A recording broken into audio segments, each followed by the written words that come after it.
Babe, I was feeling insecure too. insecure insecure ពាក្យមួយនេះមានឋានៈពាក្យជាគុណនាមហើយវាមានន័យថាដែលមិនជាប់ល្អងាយនឹងបាក់ខូចការមិនបានយូរឬមិនមានសុវត្ថិភាពឧទាហរណ៍ This computer's protection system is insecure. This computer's protection system is insecure. មានន័យថា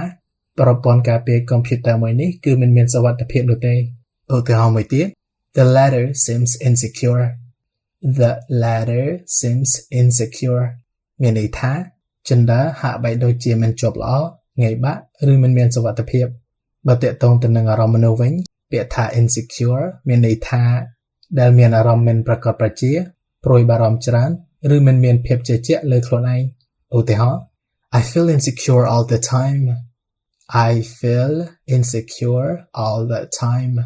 មានន័យថាខ្ញុំមានអារម្មណ៍មិនមានភាពជឿជាក់លើខ្លួនឯងគ្រប់ពេល